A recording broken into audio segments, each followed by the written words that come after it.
Bonsoir à tous et à toutes. Et je suis vraiment heureux de vous retrouver ce soir pour ce moment d'échange où j'ai le plaisir d'accueillir Véronique Mounier, qui est auteure du livre La méthode d'écouter. Bonsoir Véronique, salut Véro.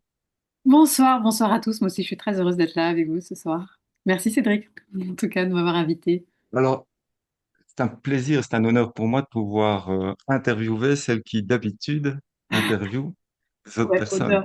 honneur C'est aussi. même, Mais c'est vrai que ça va me faire bizarre même une- de me retrouver de l'autre côté.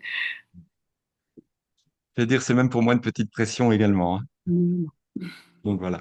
Alors, mais voilà, vous savez, hein, ce que j'aime, enfin tu le sais, c'est ce que j'aime particulièrement dans ton approche, et vous allez le constater, c'est vraiment de mettre la santé dans une vision la plus globale possible, la plus cohérente également, la plus humaine, et aussi, on le verra, la plus proactive.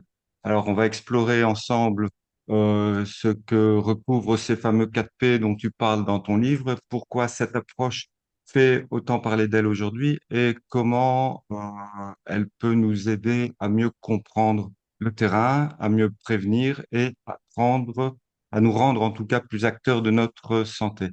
Et donc, Véro, la première question que je vais te poser, c'est pourquoi est-ce que tu as écrit ce livre? C'est une bonne question. Euh, j'ai écrit ce livre parce que je voulais rendre accessible à un plus grand nombre cette médecine qu'on appelle, on peut parler de santé aussi, médecine fonctionnelle, parce que je trouve que c'est une approche Mhm, extrêmement intéressante et qui pour moi est l'avenir de la médecine, hein. Demain, on va tous se soigner comme ça. Et c'est vrai que je me suis inspirée évidemment de cette fameuse médecine des 4 P. Aujourd'hui, on en est même au 6 P, hein, qui existe aux États-Unis déjà depuis de très très nombreuses années, qui a été une véritable révolution dans la prise en charge des patients et qui est née en fait d'un simple constat, c'est-à-dire que l'être humain n'est pas juste un assemblage d'organes avec d'un côté le corps et de l'autre l'esprit. Tout est lié. Il doit être envisagé dans sa globalité. Alors certains parleront aussi de médecine intégrative, mais et voilà, et quand on est micronutritionniste, praticien en santé fonctionnelle, eh ben, on s'intéresse au fonctionnement même des organes, de leur interconnexion, et on va voir cette démarche des 4 P. Donc, si tu veux que je précise, mais je pense que tout le monde en a déjà un petit peu entendu parler, mais j'ai construit mon livre en fait par symptôme, par plainte.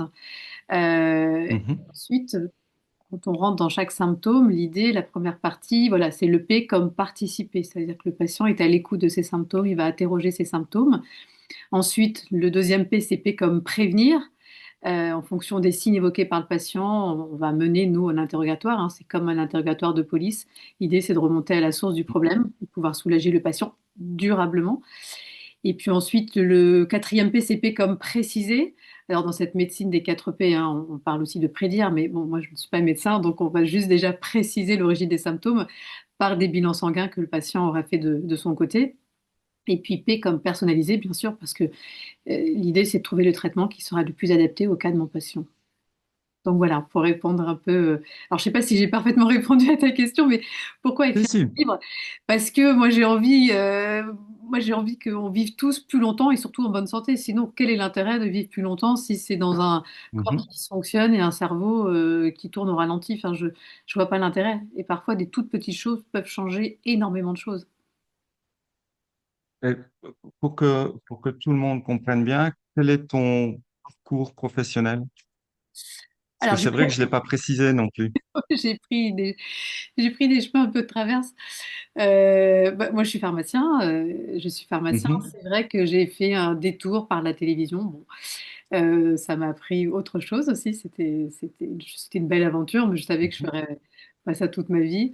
C'est pour ça que je parle vraiment de parenthèse. Et puis, il y a maintenant 8 ans, moi, j'ai toujours gardé un pied dans la santé parce que j'étais toujours passionnée par tout ce qui était compléments alimentaires, santé, etc. Mais je ne savais pas encore que la médecine fonctionnelle existait. C'est grâce au docteur Résimon que j'ai découvert ça.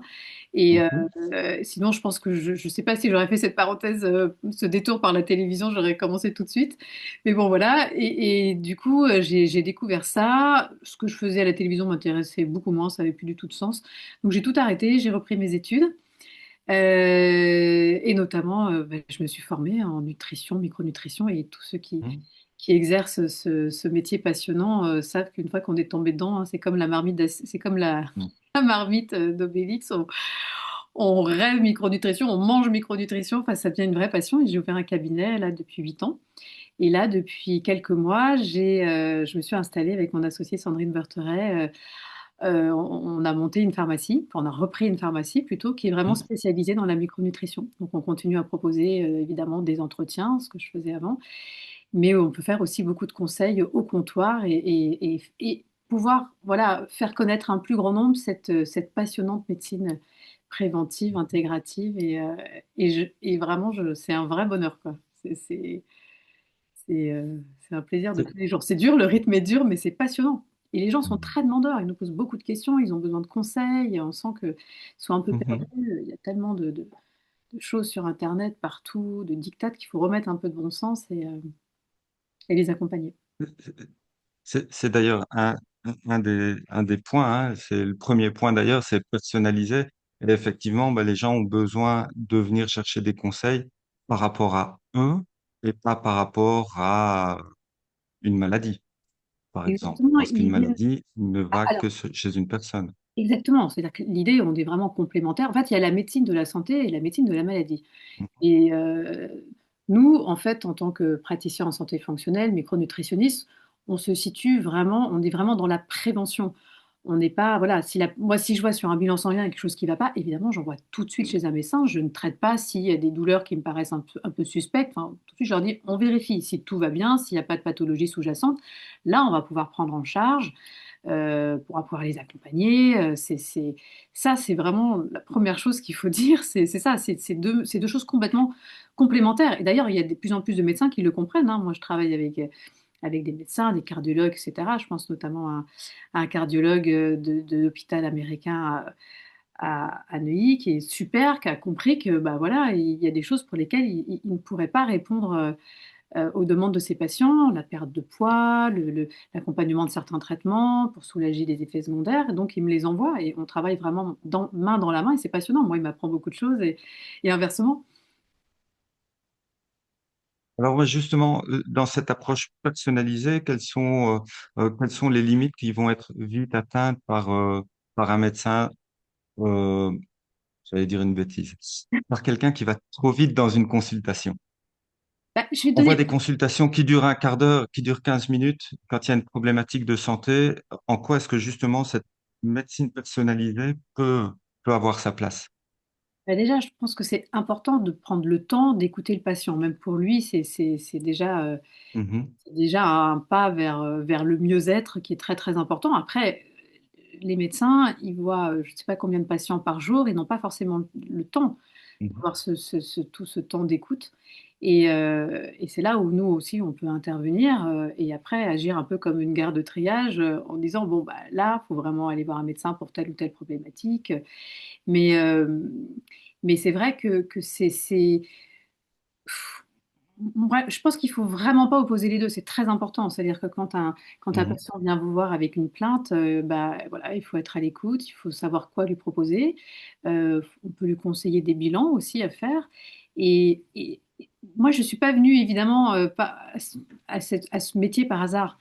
Moi-même, j'ai souffert de troubles mhm, digestifs, je crois, depuis ma naissance. Et du coup, bah, la médecine traditionnelle avait rien à me proposer. Voilà, bon, bah, c'est le stress, vous êtes stressé, mais il n'y a pas de pathologie particulière. Mais bon, j'avais toujours ces problèmes digestifs, je me sentais pas bien, j'avais l'impression que je ne digérais pas bien. Et c'est vrai que en me tournant vers la médecine fonctionnelle, là, j'ai trouvé des vraies solutions. Je vais en fait, ce que la plupart des gens, hein, surtout les femmes, parce que nous, on est quand même très soumises à nos hormones, ce qui n'arrange pas l'état de notre microbiote et de mhm. notre fonctionnement de notre système digestif. Et en fait, c'est souvent un problème d'hyperperméabilité intestinale, de dysbiose intestinale, de candidose. Et une fois qu'on traite tout ça, c'est le jour et la nuit, ça va beaucoup mieux. Et il y a des solutions, mais Mhm. sur lesquelles, voilà, moi, les gens qui viennent me voir, ils ne sont pas malades, il n'y a pas de pathologie.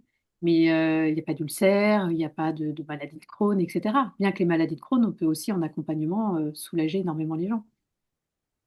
Donc, tu vois, on n'arrive pas à ces métiers-là Euh, par hasard. Ça part toujours d'une histoire personnelle. Je pense que d'ailleurs, tu interroges n'importe quel thérapeute, il n'aura pas écrit tel livre par hasard non plus sur tel sujet.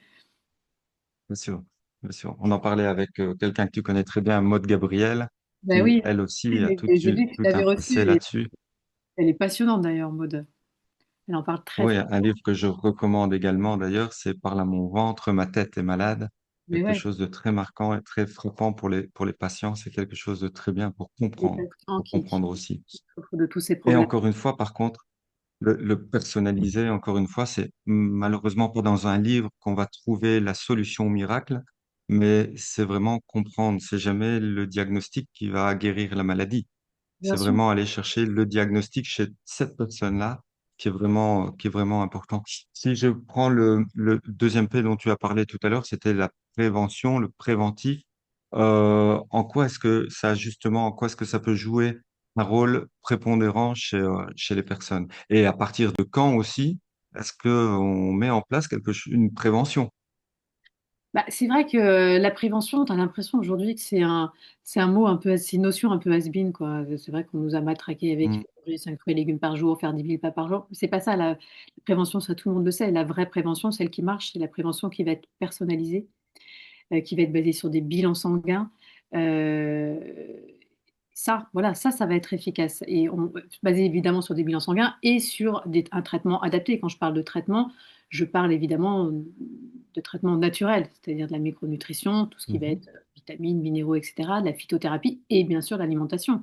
C'est un pilier fondamental, mais malheureusement aujourd'hui notre alimentation s'est tellement appauvrie en vitamines, minéraux, etc., qu'on on est tous plus ou moins carencés, hein.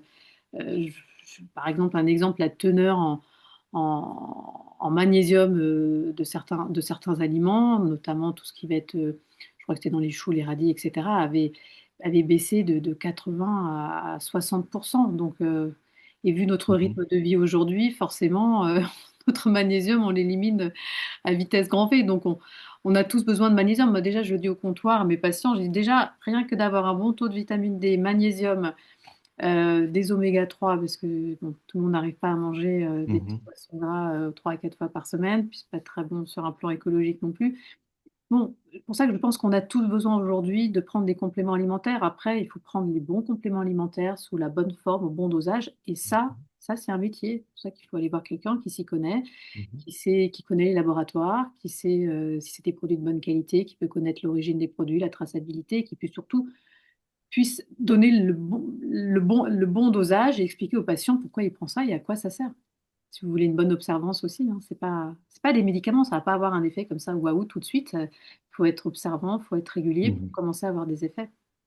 Enfin, c'est pas à toi que je vais apprendre Et ça. toi, Toi, toi, justement, euh, qui te trouve dans une pharmacie, donc en première ligne, est-ce que tu n'as pas l'impression d'avoir plus souvent des, des personnes qui vont venir te trouver quand elles ont un problème, Bah, plutôt que de prévoir justement ça, bah, de tu as raison. prévenir? C'est vrai que je vois bon, des patients qui malheureusement sont malades, hein, qui viennent avec des ordonnances où il y a beaucoup de médicaments, ils n'ont pas trop le choix. Mhm, Mais on peut les accompagner, on peut atténuer certains effets secondaires, on peut les aider à perdre du poids aussi, on peut les aider à améliorer leur glycémie. Mais tu sais quel est le médicament qu'on vend le plus?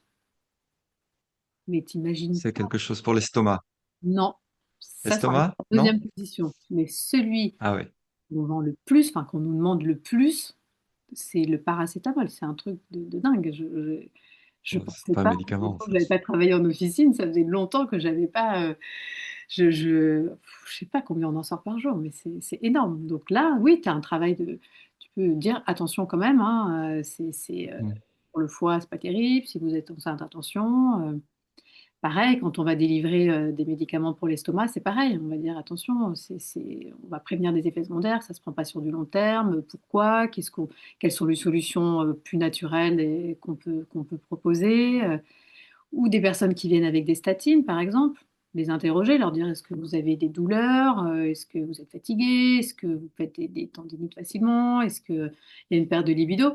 Et à ce moment-là, leur proposer un peu de coenzyme Q10 ou voilà, des choses comme ça. Et quand on leur explique et qu'on les conseille, ils sont tout à fait mhm. ouverts, au contraire. Et c'est ça qui est passionnant. C'est qu'il y a vraiment encore, il y a encore un manque d'informations sur ce qu'est la. Par exemple, la Ouais. médecine intégrative, je voyais une étude qui disait que seulement 5% des personnes savaient ce que c'était, des connaissances de ça. Mhm. Même s'il y a 35% ou même plus, je crois qu'il y a 5. je crois que le chiffre c'était, il y a plus de 50% des personnes, en tout cas en France, qui ont consommé des compléments alimentaires sur ces 2 dernières années. Mais ils savent pas que ça porte un nom, que ça s'appelle la micronutrition ou la médecine intégrative ou fonctionnelle. Mais justement, on risquerait alors de tomber, ou certaines personnes risquent de tomber aussi dans une autocomplémentation et qui, là, peut être délétère aussi parce qu'on l'oublie souvent. Je vois régulièrement des posts passer avec prenez telle chose dans tel cas, même en complément. Un complément reste quand même, peut devenir problématique. Complètement, tu as complètement raison. Attention aussi à l'automédication. C'est des plantes, hein. C'est pas parce Mhm. que c'est des plantes que c'est complètement anodin, qu'il n'y a pas de toxicité, il peut y avoir des interactions avec des médicaments. Donc, c'est pas parce que ça a marché chez votre copine que ça va marcher pour vous. Mhm. Et il y a certains compléments, il faut impérativement faire des bilans sanguins. Moi, ce que je leur dis, je complémente pas jamais à l'aveugle, hein. Je leur dis, ils disent, ouais, je veux prendre du fer, j'ai besoin de fer. Bah, vous êtes sûr que vous en avez vraiment besoin? Venez avec votre bilan martial, on va quand même vérifier que c'est pas anodin, le fer. Ça peut être pro-oxydant si on en prend et qu'on n'en a pas besoin. Et la vitamine A, c'est pareil, le sélénium, c'est pareil. Euh, voilà, donc il y a tout un accompagnement à faire là-dessus, une sensibilisation. C'est pas parce que c'est en vente libre comme ça que c'est complètement anodin. Et ça peut Mhm. être contre-productif, voire dans certains cas dangereux aussi, hein. Alors, ton troisième P, c'était prédictive ou plutôt précisé. Euh, tu as bien resitué en tout cas le mot parce qu'effectivement, tu n'es pas Madame Irma, à ma connaissance. Non, mais Euh, non, référence de vieux, hein. j'aimerais bien Référence de vieux, Madame Irma, je m'en rends compte en le disant. de la même génération. Mais moi, ça me parle. J'ai compris la ref. Alors de jeune.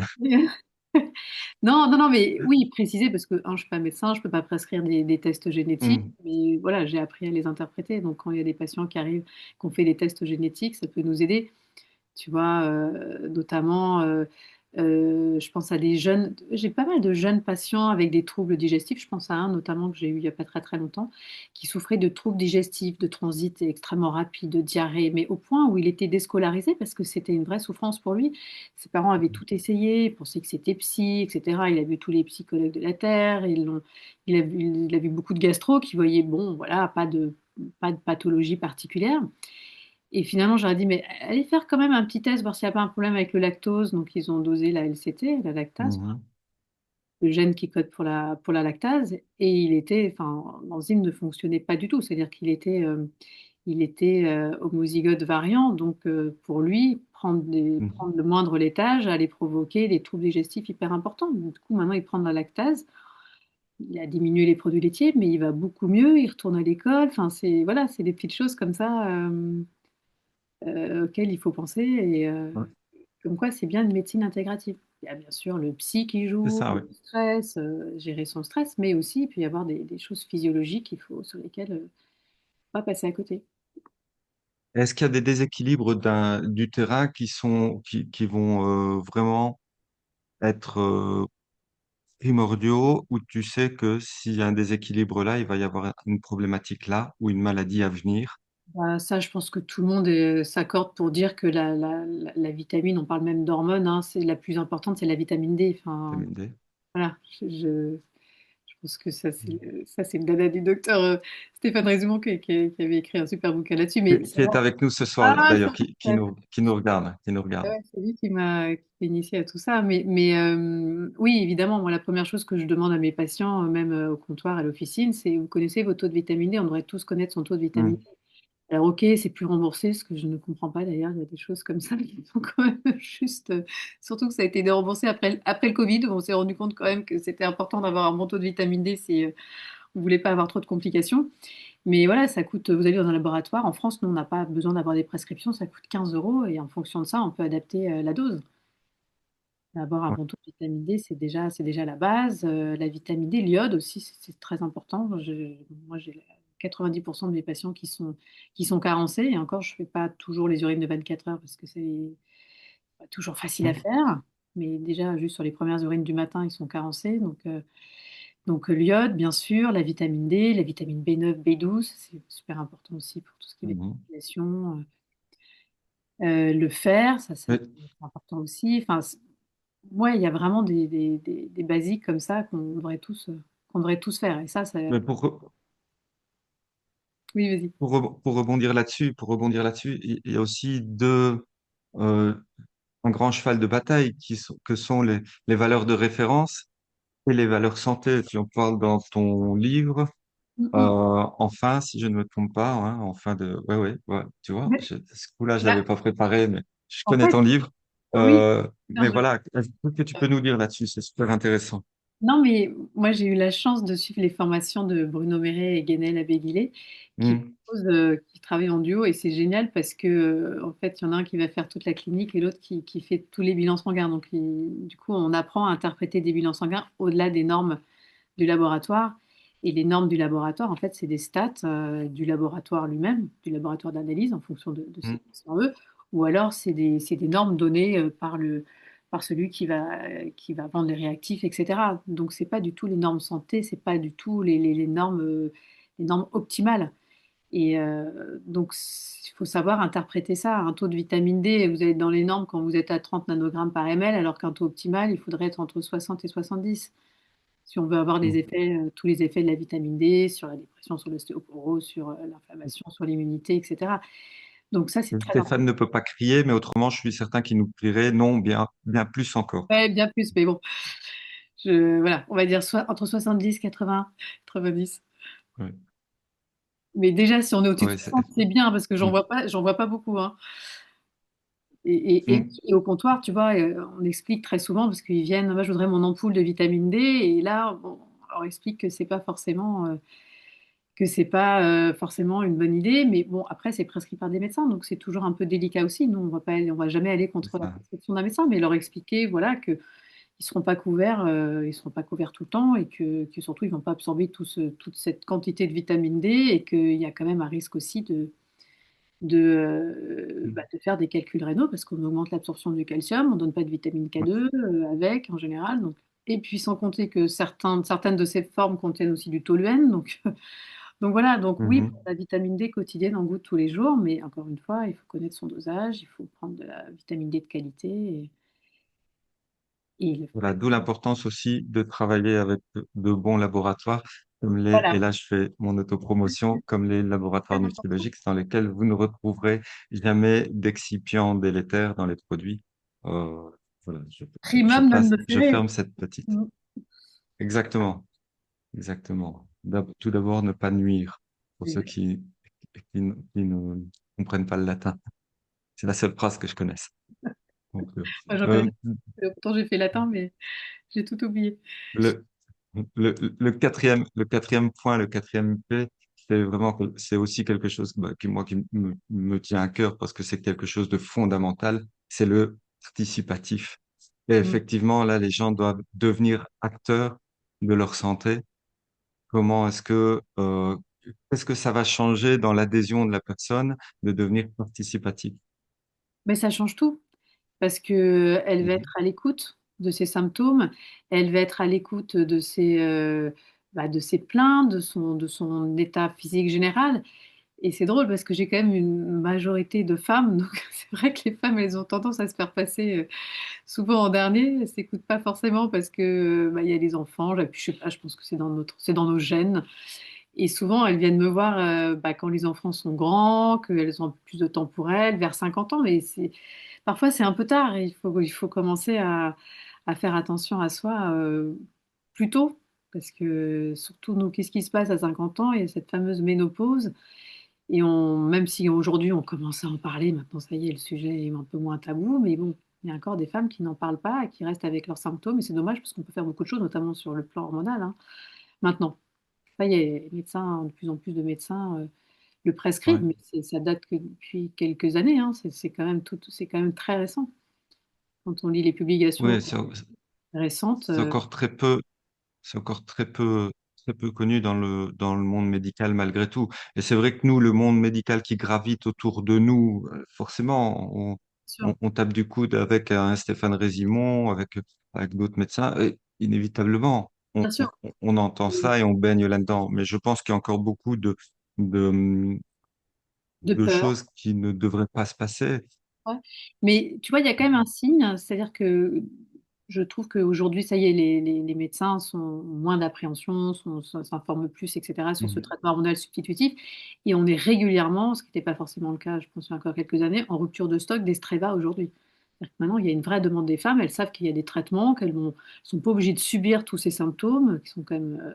Enfin, j'ai des femmes qui sont dans des états pas possibles, hein. Elles me disent, j'ai envie de pleurer un jour sur deux. Je suis complètement déprimée, j'ai plus de rapport avec mon mari parce que ça fait mal, je prends du poids, je perds mes cheveux. Enfin, Et quand il n'y a pas de contre-indication, c'est vrai que c'est quand même d'une aide extrêmement précieuse. Mais avant, on s'en Mhm. fichait, on mourait à 55 ans. Donc aujourd'hui, on vit beaucoup plus. On vit quand même Mhm. beaucoup, beaucoup plus longtemps. Donc autant continuer à mettre du carburant dans la machine et à continuer à se délabrer C'est le ça, moins vite possible. vivre longtemps en bonne santé. Bah ouais, moi je me suis jamais sentie aussi en forme qu'aujourd'hui. Pourtant, j'ai passé le cap de la ménopause, donc je me dis que ça, ouais, on est libéré de Mhm. plein de choses et puis voilà, on a plus, maintenant c'est beaucoup plus stable en plus. Alors c'est vrai qu'il y a la période de la Mhm. préménopause qui est quand même très pénible, ça c'est vrai. Non, la prise en charge est un peu plus complexe. On parle très peu de l'andropause, hein. Je pense que soit Parce les hommes que se cachent, les se masquent, ou on le vit différemment. C'est peut-être Mais oui, moins parce fort que aussi, hein. bah, nous, c'est brutal, hein, c'est du jour au lendemain, il n'y a plus rien. Vous, Ouais. voilà, ça décline progressivement, mais voilà, là, chez qui ça va être un petit peu plus rapide. Mais c'est vrai qu'un THS chez une femme bien conduit, c'est Mhm. extrêmement précieux, très bénéfique. Ouais. Oui, c'est- Donc, globalement, cette méthode, enfin en tout cas les 4P, comprendre ça, quelque part, c'est sortir d'une logique passive où on va avoir des symptômes et sans prise en charge, où là, justement, en comprenant ça, c'est reprendre un peu sa santé en main et reprendre conscience de ce qu'on a et de ce qu'on a comme symptômes pour prendre conscience de ce qu'on peut aller vers comme santé. Bah, en fait, l'idée, c'est vraiment de remonter à la source du problème. Sinon, on reste dans de la médecine Mhm, conventionnelle, un symptôme, un médicament, ce qu'on appelle un peu la médecine pouce-bouton. Bon, quand on a des symptômes, quand on a très mal quelque part, bon, voilà, prendre un médicament. Antidouleur, bien sûr. Mais après, il faut se poser la question, pourquoi ces douleurs? Est-ce qu'elles reviennent souvent? Toujours essayer de trouver la cause mhm, de la cause, remonter jusqu'à la cause maîtresse pour pouvoir supprimer ce symptôme et agir durablement. C'est ça le plus important. Avec un autre effet secondaire auquel le patient ne s'attend pas, c'est qu'il va rester en bonne santé le plus longtemps possible aussi. mhm. Après, C'est en ça. remontant à la source du problème, on règle ce dysfonctionnement qui aujourd'hui n'est pas une pathologie, mais qui un jour pourrait devenir une pathologie plus importante. Vous avez des troubles du sommeil, et bah, si on ne règle pas le problème, déjà de comprendre pourquoi il y a ces troubles du sommeil, donc pour pouvoir agir efficacement, quelqu'un qui dort mal, c'est vrai que peut être un facteur de risque de maladies neurodégénératives plus tard, sans compter la fatigue, la prise de poids, enfin, Mhm. tout ce qui va avec, quoi. Alors, je pense qu'on a bien compris les quatre piliers, les quatre P, pardon. Maintenant, il y a aussi d'autres piliers. Dans les autres piliers, il y a la place de l'alimentation. Et, Mhm. quelle est l'importance de la place de l'alimentation dans la santé? Mais elle est primordiale, enfin, c'est la Mhm. première médecine, hein, comme disait Hippocrate, enfin, c'est pas. Alors, moi, ce que je constate, c'est que les gens commencent à se préoccuper, mais il y a tellement de dictats partout qui sont complètement perdus. Voilà, c'est des histoires de fruits en dehors des repas, pas en dehors des repas, de qu'est-ce qu'il faut manger le matin, midi, le soir, etc. C'est vrai que, en fait, il faut juste revenir à du bon sens.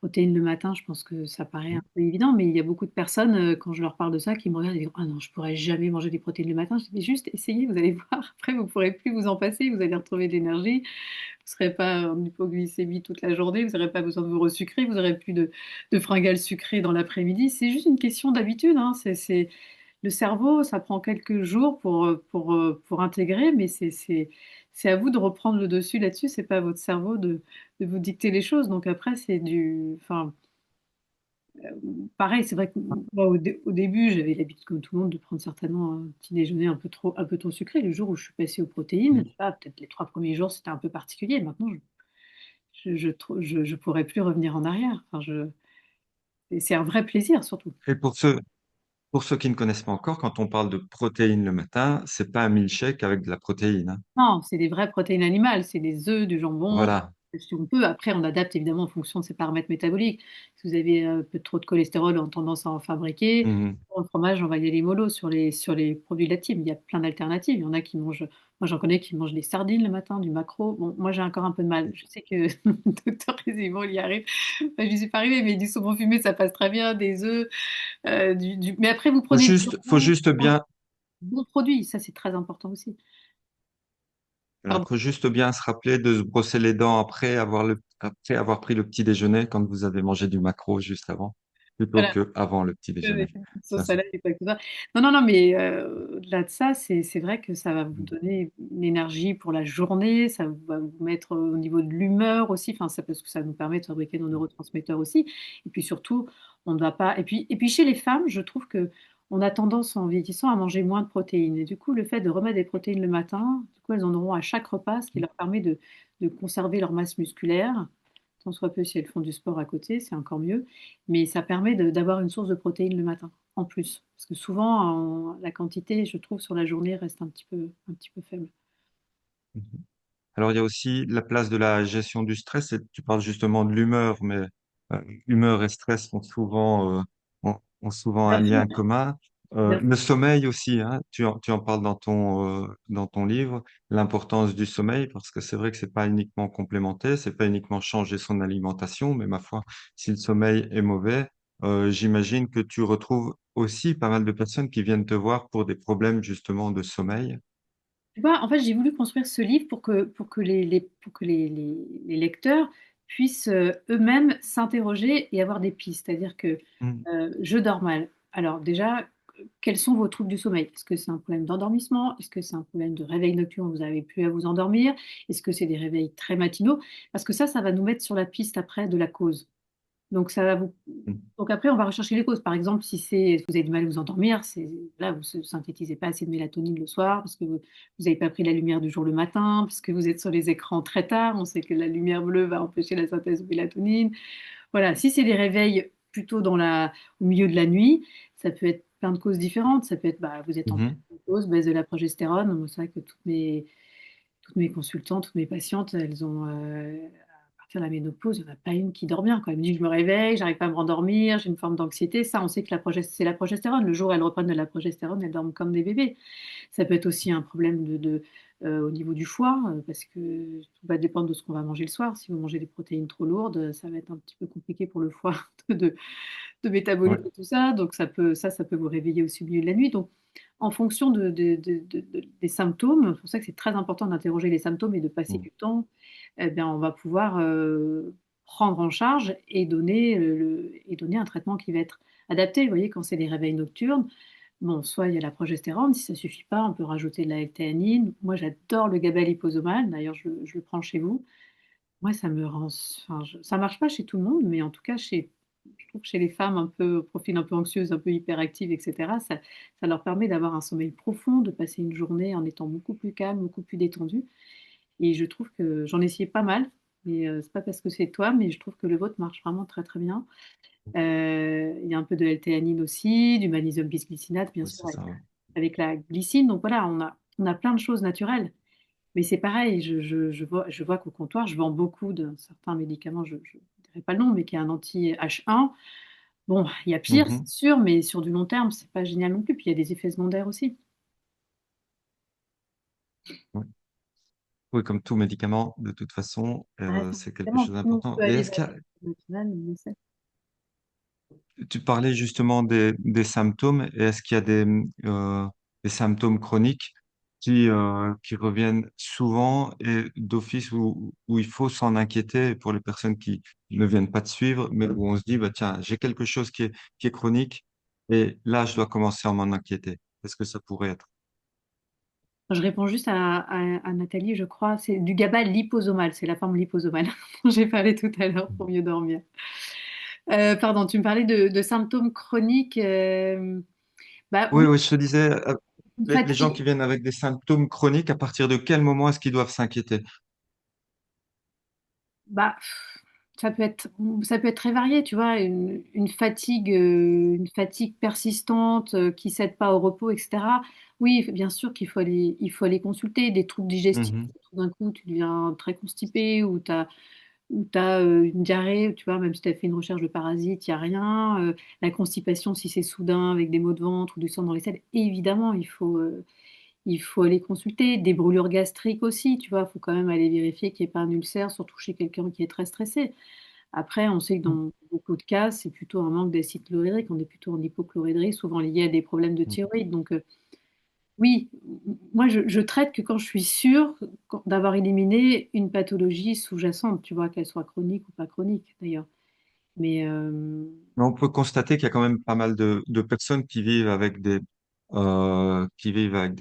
problématiques, mais longtemps et qui ne s'en rendent même plus non, compte. alors oui, là, on n'est même pas dans on n'est pas dans la pathologie. Tu as des gens, effectivement, qui vont vivre avec. Ils disent, non, bah, j'ai tout le Mhm, temps mal au ventre, bon, bah, mhm, ouais, je fais avec. Moi, c'est vrai que parfois, ça me mine un peu le moral, ça me prend de l'énergie, ça me fatigue.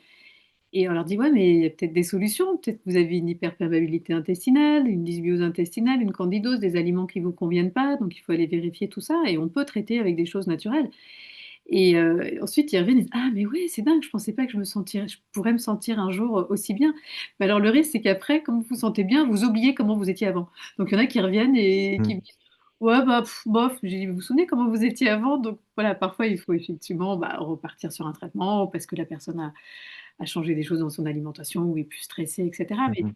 voilà, et encore une fois, c'est pas un médicament, quand vous n'allez pas avoir un effet immédiat comme un antidouleur. Vous allez voir les effets progressivement. Ça, ouais. Mais après, on se sent bien, mais on devient exigeant. C'est-à-dire que moi, maintenant, dès que j'ai une petite douleur au ventre, Mhm, ça va pas du tout. Mais je me dis, mais attends, mais mhm. comment tu étais avant? Donc voilà, après, je dis, non, c'est vrai, c'est pas très grave. En fait, moi, j'ai plus jamais mal nulle part. J'arrive à mieux gérer mon sommeil, ma fatigue, mon stress. Et Dieu sait que là, il y a du stress en ce moment avec la pharmacie depuis quelques mois. Ouais. Donc mais la médecine, mais voilà, toute cette micronutrition m'aide énormément. J'ai 10 fois plus d'énergie que quand j'avais 20 ans ou 30 ans. Ça devient une hygiène de vie. C'est quelque chose qui est quand même très marquant. C'est quand vous changez votre hygiène de vie, euh, c'est le petit déjeuner qui va changer. On va arrêter de prendre cette belle marque de Kellogg's avec son demi-litre de lait écrémé. Je sais de quoi je parle. Je vous assure Ouais, que j'ai eu et mal il y au en a qui ventre fait passer, pendant il y en a un qui est passé en Nutri-Score A en plus. Donc, il y a un truc, est-ce qu'ils ont euh, amélioré d'autres choses? Bon, voilà. c'est un autre sujet. Mais ouais. Pendant près de 30 ans, j'ai vécu, moi, les petits déjeuners je vais citer des marques puisque sur Internet on peut, mais au All Bran et avec un demi-litre de lait demi-écrémé chaque matin. Je peux vous assurer que j'avais mal au ventre tous les matins, mais ça n'était pas une douleur pour moi, c'était juste une gêne. Ça indiquait que j'avais pris mon petit déjeuner. C'était quelque chose de tout compte fait normal jusqu'au jour où Ouais, les on vrais m'a douleurs. ennuyé. Mais voilà. Et jusqu'au jour où on m'a ennuyé pour que j'arrête de manger, de boire ce lait et de boire ça, c'était ma compagne. Je l'ai maudit pendant un mois parce que pendant un mois, j'ai dit, bon, c'est bon, je vais arrêter ça, ce type de petit déjeuner en tout cas. Et puis c'était fini, c'était terminé. Mais J'ai dû ton cerveau faire finit amende honorable et au bout d'un mois, lui dire qu'elle avait raison. et ton cerveau finit par associer, tu vois, Bien sûr. d'autres aliments à une forme de bien-être. Donc, du coup, le sevrage va se faire ensuite très très facilement. Ça va être dur les premiers jours, mais ensuite, le cerveau va se dire, ah oui, bah, quand je mange tel aliment, je suis pas bien, donc du coup, vous en aurez moins envie, même plus du Et tout. c'est d'ailleurs pour ça, c'est pour cette expérience que ton livre m'a parlé, parce que effectivement, pour reparler un peu de la table des matières, tu parles des problématiques de la perte de cheveux, des problèmes de peau, de l'effet yo-yo sur la balance, des douleurs au ventre, là, ça me parlait effectivement, de la thyroïde qui tourne trop ou trop peu, c'est souvent trop peu, du cholestérol, de l'histamine, du sommeil, de la fatigue, des troubles de la fertilité, de la libido en berne et de l'hypofertilité également. Ouais, et Et tout ce qui va enfin, être, pourquoi pas terminer aussi, et c'est important de le dire, sur les troubles de l'érection parce qu'on en parle peu, mais c'est vraiment aussi quelque chose Oui, d'important. je me suis dit que voilà, faut que ça concerne tout le monde et pas c'est vrai que j'ai une majorité de femmes qui viennent me consulter, mais il y a des hommes aussi hein, qui en parlent peut-être, c'est un sujet peut-être un peu plus tabou, qui en parlent moins facilement, mais il y a des choses qu'on peut faire de façon très très naturelle. Mhm, Et aussi, oui, j'aborde aussi tout ce qui va être endométriose, SOPK, bien sûr, toute la partie hormonale, parce que ça, c'est une très forte demande. De plus en plus de jeunes femmes, d'ailleurs, veulent essayer des moyens plus naturels pour traiter leur endométriose, hein. De plus en plus se tournent vers des choses beaucoup plus naturelles que la chirurgie ou les médicaments. alors, quelqu'un qui nous demande, vous parliez chez la femme et chez l'homme, le GABA liposomal et la L-théanine est-il adapté également? Oui, Donc, alors, la question, c'est est-ce que chez l'homme, il est adapté? Probablement, oui. oui, oui, chez l'homme, tout à fait en prendre aussi, il n'y a pas de contre-indication. La L-théanine, d'ailleurs, dans votre GABA liposomal, il y a un peu de L-théanine aussi. Donc, Oui, l'association tout des à deux fait. marche très très bien. La L-théanine va vraiment Tout à fait. détendre et le GABA va agir sur les récepteurs. En fait, quand on prend des benzodiazépines, c'est les récepteurs GABA, hein, sauf que autant prendre Mhm. du GABA directement qui n'aura pas les effets secondaires des benzodiazépines. Alors, dans mon livre, effectivement, mais je l'ai dit, il y avait plusieurs thématiques. On vient d'en parler. Et le petit exercice du jour, est pour donner un peu un exemple concret aux spectateurs, c'est de se dire, tiens, si je prends un des facteurs problématiques, et je sais pas pourquoi, mais voyons mes cheveux. Je vais aller sur la perte de cheveux. Si je vais sur la perte de cheveux, comment est-ce que pratiquement tu vas mettre en place ou comment je peux lire ce livre en me disant la méthode des 4 P va m'aider ou en tout cas m'indiquer la Alors, voie à prendre ou le chemin. ça va plus parler, je pense, aux femmes, parce que chez les hommes, bon, c'est vrai qu'il y a enfin, souvent une raison génétique. Alors, on peut agir hein, sur Mhm. cette fameuse enzyme, la 5-alpha réductase, qui va transformer trop votre testostérone en super testostérone au niveau local. Bon, là, il y a effectivement des choses qu'on peut faire en micronutrition et avec des médicaments qu'on connaît tous, hein, minoxidil, finastéride, etc. Enfin, en tout cas, le finastéride pour bloquer l'activité de cette enzyme. Mais chez les femmes, c'est une vraie demande et c'est une vraie souffrance. Les femmes qui commencent à perdre leurs cheveux, notamment à la ménopause ou même avant. Et là, il y a plusieurs choses à rechercher, en fait. Donc l'idée, c'est voilà, comment je perds mes cheveux. Est-ce que je perds mes cheveux de façon diffuse? Donc là, il faut peut-être aller chercher un problème de thyroïde. Une hypothyroïdie, ça fait perdre les cheveux. Un manque de fer aussi. On ne pense pas toujours, mais ça peut faire perdre les cheveux. Ça peut être si je perds par exemple mes cheveux au niveau là des lobes frontaux, au-dessus du crâne, là, il faut plutôt aller chercher un problème, un dérèglement hormonal, c'est-à-dire qu'on n'a plus assez d'hormones féminines pour contrer les hormones masculines, et donc ça nous fait perdre les cheveux, ça nous fait perdre nos cheveux, ça peut donner aussi un peu d'acné, etc. Donc voilà, c'est vraiment les mettre sur la piste, et après on fait les dosages. Bon, après on peut manquer aussi de vitamines, de minéraux, de zinc, bien sûr, de sélénium, mais c'est vrai que le premier réflexe, je perds mes cheveux, je vais aller prendre des compléments alimentaires. Ça va un peu mieux parce qu'il y a certainement des carences, mais dès qu'on arrête, bah, la perte de cheveux continue parce que souvent, dans la majorité des cas, on n'a pas réglé la cause du problème. Et encore une fois, le fer, on le retrouve pas, heureusement, dans tous les compléments alimentaires. Parce que parfois, quand je vois des compléments alimentaires avec du fer et du cuivre en même temps, oh, ça me fait un peu bondir. Mais, euh, mais voilà, le fer, on ne se complémente pas à l'aveugle. Il faut vraiment doser son fer. Il ne faut pas forcément prendre tous les jours. Enfin, c'est vraiment un conseil. Enfin, c'est vraiment un accompagnement personnalisé. Mais encore une fois, une carence en fer, ça peut faire perdre ses cheveux. Donc voilà, il faut aller chercher la cause, traiter la cause et s'appuyer sur des bilans sanguins. Et puis après, trouver le- le bon traitement et à la bonne posologie. Voilà, ce que tu as mis en place, ça a aussi été validé. Non, je ne veux pas dire validé. Je vais dire ponctué. Ton livre a été ponctué par des explications Oui, de oui. notre ami docteur Gérard Garofalo. Que je remercierai jamais assez de m'avoir accompagné sur ce livre. Oui, lui, c'est vraiment la vie du médecin. C'était très important Hmm. qu'il soit également présent dans ce livre. Je le remercie encore d'avoir apporté son éclairage quand on parle médicaments voilà, c'était primordial pour moi d'avoir d'avoir un médecin avec moi Mhm. Encore une fois, je trouve qu'on travaille vraiment main dans la main. Et puis, le docteur Garofalo, il est praticien en médecine fonctionnelle aussi, donc on parle forcément la même langue, mais c'était important de, voilà, d'avoir son avis, De valider, ouais, des choses de valider, notamment sur, voilà, de sur valider. tout ce qui relève de questions médicales, surtout. Mm. Isabelle nous demande si on peut soutenir la thyroïde avec l'iode Bien sûr. ou est-ce qu'il faut d'abord passer par des analyses? Bah, c'est bien il faut faire des analyses, hein, ça c'est sûr, parce qu'on est souvent très très carencé et ça permet de donner le bon dosage. Attendez, excusez-moi, parce que j'ai un truc qui s'est déclenché. Oups. Système d'alarme, le chat. Je sais pas, j'ai une radio qui s'est mise en route. Euh, Ah, l'iode, il faut c'est le. ton réveil. Oh, c'est une alarme, je ne sais pas d'où ça sort. L'iode, bien sûr, il faut le doser, mais la plupart du temps, on est carencé, on manque d'iode. Il ne faut pas hésiter d'ailleurs. Mm. Moi, je vois tout de suite la différence quand j'en prends et quand j'en prends pas. C'est pour la thyroïde, mais c'est pas que pour la thyroïde, hein. Ça diminue aussi la sensibilité des récepteurs aux oestrogènes. Donc, quand on a tendance à être en hyperoestrogénie, ça va permettre aussi de, euh, Mm. de lutter contre cette hyperoestrogénie. Donc, l'iode, oui, c'est très, très important. Et aussi pour tout ce qui va être muqueuse. Pardon, c'est mon téléphone, mais il est trop loin.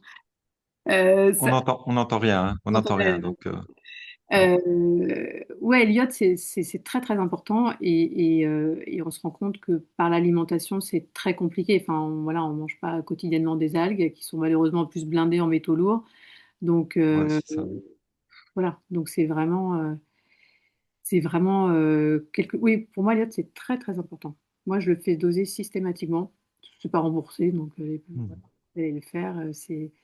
Et juste pour rebooster une petite thyroïde voilà, il n'y a pas d'Hashimoto. Alors avec un Hashimoto, bon, les avis sont plus partagés, mais déjà, même avec un Hashimoto, après, c'est des doses, pas prendre des doses évidemment trop, trop, trop fortes. L'idée, c'est pas de réveiller une auto-immunité, mais voilà, de se faire accompagner dans tous les cas, parce que c'est quand même assez Mhm. complexe, c'est pas anodin, et qu'il peut y avoir des interactions, des choses, ça peut être contre-productif aussi dans certains cas.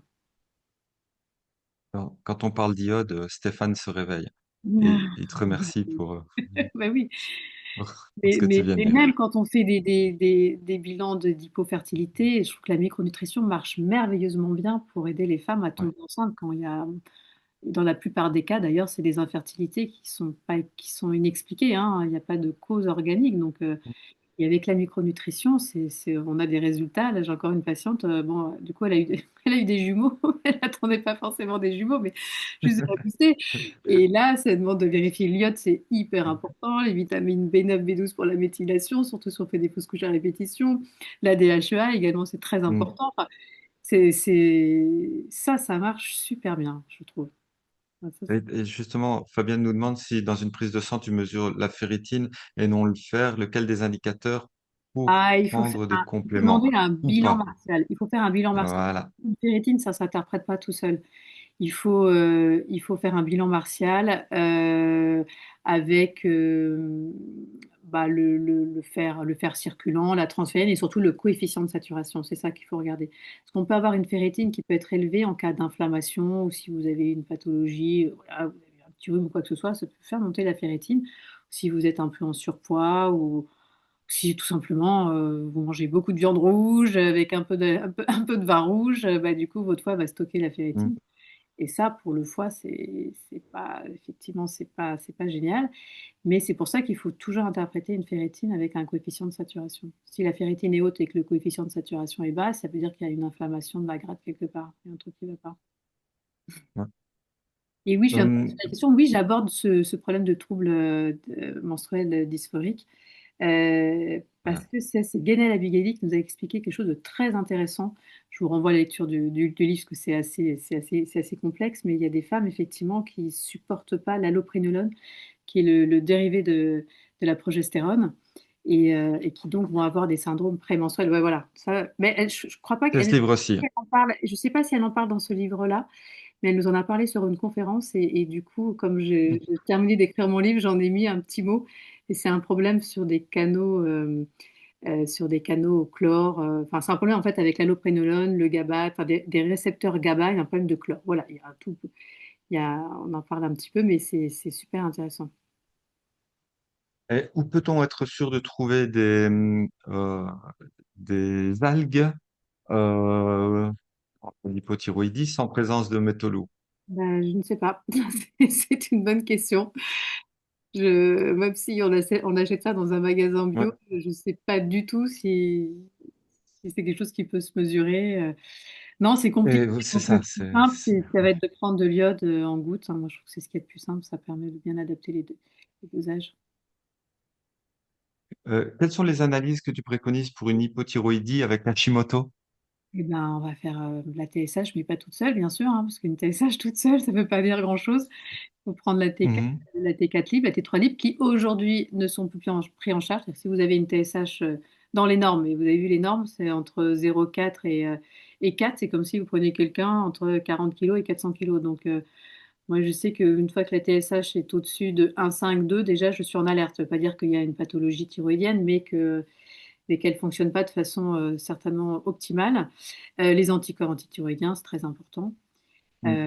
Voilà, surtout les anticorps, les anti-TPO, les anti-AT, etc. Ouais, surtout ça.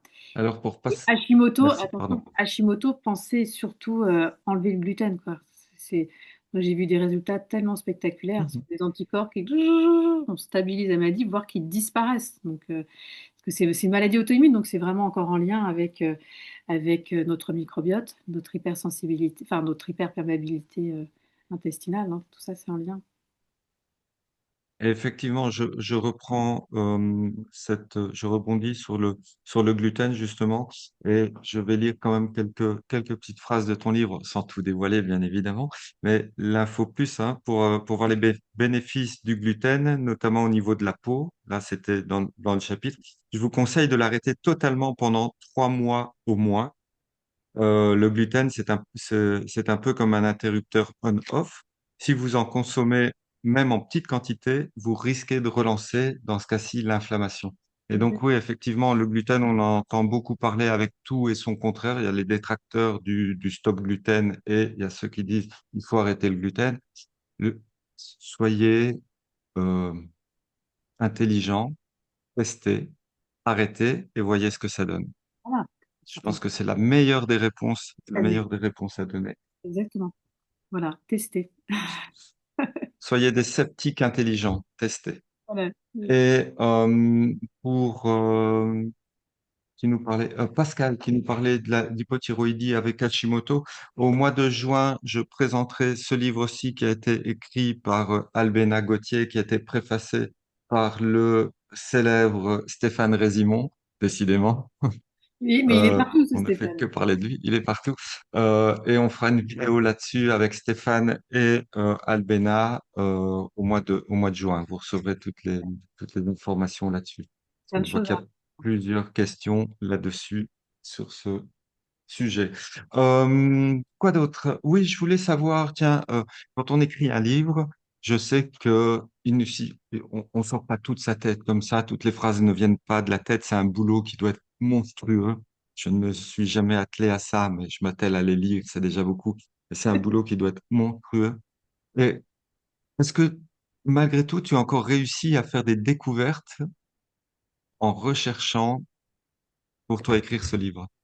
Ah, mais des découvertes, évidemment, en écrivant ce livre, mais j'en fais tous les jours parce que tu sais, comme moi, on fait un métier où l'information va très vite, où il y a des nouvelles études qui sortent, où on a du partage d'expériences entre nous. Donc, moi, j'apprends tous les jours quelque chose ou quelque chose que j'ai oublié parce qu'il y a tellement de choses à savoir qu'on oublie certaines choses. Et c'est vrai que le fait d'écrire ce livre, ça m'a permis aussi de réapprendre certaines choses que j'avais oubliées, de voir comment les choses ont pu évoluer par rapport à l'époque où je les avais apprises, d'en mettre aussi du bon sens dans certaines choses, d'aller chercher évidemment toutes les études qui permettent d'appuyer ce que je dis aussi, et ça c'est très important, hein, il y a du terrain, il y a de la clinique, mais il y a aussi des études. Contrairement à ce que peuvent dire certains, il y a de plus en plus d'études Ah, qui sortent sur tout ça. Il faut juste aller les chercher au bon endroit. Alors oui, les laboratoires de compléments alimentaires n'ont pas les mêmes moyens que Big Pharma pour faire des très grosses études, mhm. mais il y a des études, il y en a, bien sûr. Il faut être curieux.